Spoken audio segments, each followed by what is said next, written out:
Olá, minha amiga, olá, meu amigo, como é que vocês estão? Bem-vindos a Mais Kardec, onde estudamos as obras menos conhecidas da doutrina espírita.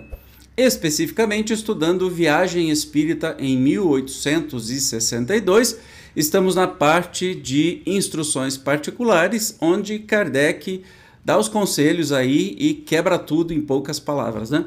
Hoje nós vamos ver outra das alegações sempre feitas pelos nossos irmãos católicos ou evangélicos sobre a questão de, olha, não pode evocar as almas dos mortos. Vamos entender um pouco mais sobre isso? Então vamos para o texto. Que pensar da proibição imposta por Moisés aos hebreus, no sentido de não se evocarem as almas dos mortos? Que interpretação poderíamos tirar do fato relativamente às evocações atuais? A primeira consequência a tirar-se dessa proibição é a de que é possível evocar as almas dos mortos e estabelecer relações com elas. A proibição de se fazer uma determinada coisa implica a possibilidade de fazê-la.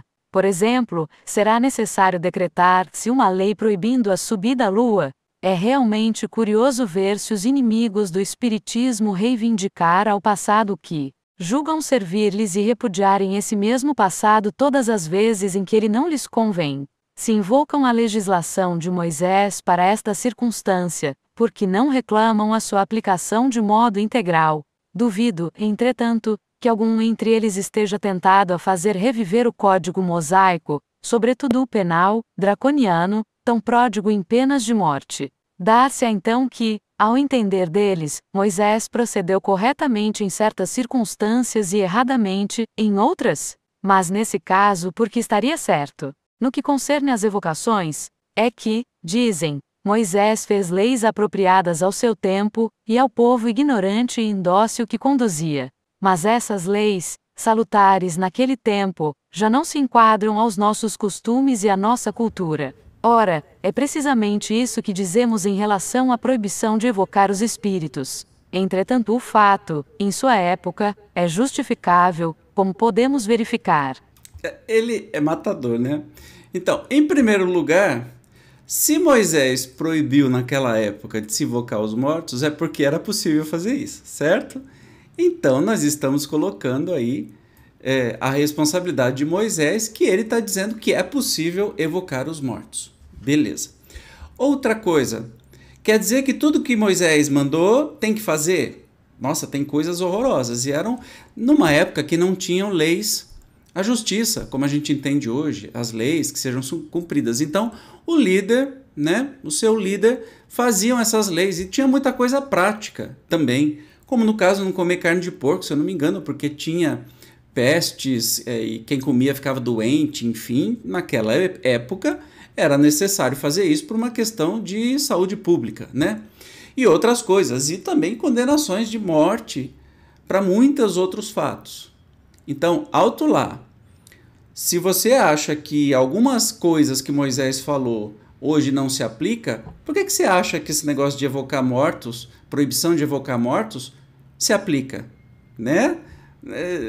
É aquela história, né? A Bíblia é cheia de coisas bonitas e horrorosas, cheia de morte, inclusive. Um Deus que mata 2.000, 3.000 pessoas e que manda, por exemplo, as mães jogarem as crianças recém-nascidas nas pedras. Tem passagens da Bíblia sobre isso. Por que a gente não faz isso? Por que a gente pega só aquilo que nos interessa para ficar fazendo discursinho, né? E não estudar o contexto histórico?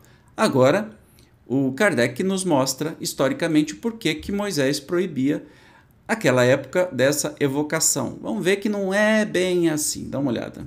Os hebreus, no deserto, lamentavam vivamente a perda das doçuras do Egito, e esta foi a causa das revoltas incessantes que Moisés algumas vezes não pôde reprimir senão pelo extermínio. Daí a excessiva severidade das leis. Em meio a esse estado de coisas, obstinava-se ele em fazer com que seu povo rompesse com os usos e costumes que lhe pudessem recordar o Egito. Ora, uma das práticas que os hebreus conservavam era a das evocações, em uso naquele país, desde tempos imemoriais. E isso não é tudo. Esse uso, que parecia ser bem compreendido e sabiamente praticado na intimidade de pequeno núcleo de iniciados nos mistérios, degenerar em abuso e superstição entre o povo, que nele via apenas uma arte de adivinhação, sem dúvida explorada pelos charlatães, como hoje em dia o fazem os ledores da sorte. O povo hebreu, ignorante e grosseiro, adquirira-o sob esse aspecto abusivo. Defendendo-o, Moisés realizou um ato de boa política e sabedoria. Hoje em dia as coisas já não são as mesmas e o que podia ser outrora um inconveniente, já não o é no estado atual da sociedade. Todavia nós também nos levantamos contra o abuso que se poderia fazer das relações com o além-túmulo, e afirmamos ser um sacrilégio, não o fato de estabelecerem-se relações com as almas dos que partiram, mas fazê-lo com leviandade, de maneira irreverente, ou por especulação. Eis porque o verdadeiro espiritismo repudia tudo quanto pode roubar a essas relações o seu caráter grave e religioso, pois que esta seria a verdadeira profanação. Além disso, se as almas podem se manifestar, elas o fazem com a permissão de Deus, e não há mal em se fazer o que Deus permite. O mal, nesta como em outras coisas, está no abuso e no mau emprego. Fantástico, né? Deu para compreender claramente do que se trata, né? Era um costume egípcio, a consulta com as pitonisas, ou seja, com os ledores de sorte. E claro, tinham consultas a almas, né, daqueles que já foram, mas não com o objetivo de crescimento como o espiritismo faz, mas sim como curiosidade. Era um costume egípcio e Moisés estava querendo que eles perdessem esses costumes egípcios. Então, tá aí o simples fato da proibição. Não significa que Deus proibiu da gente fazer isso, né? Por toda a eternidade fazer isso. Se os espíritos se manifestam, é com permissão de Deus. Pronto, acabou, assunto encerrado, tá? Bem simples, bem tranquilo. Caso alguém vier falar alguma coisa para você, mostre esse vídeo para ela. Eu tenho certeza que vai abrir um pouco a mente e entender que nem tudo que está escrito na Bíblia a gente leva ao pé da letra. Precisamos contextualizar, saber em que época histórica foi escrita, para que foi escrita, senão a gente vai sair matando as nossas criancinhas. Porque está escrito na Bíblia. Quer dizer que está escrito na Bíblia, tem que fazer? Ah, gente, me poupe, né? Tenha santa paciência. No próximo episódio, nós vamos continuar estudando essas instruções práticas que são excepcionais. É um resumão do resumão maravilhoso. Obrigado pela sua presença e até o próximo episódio. Tchau!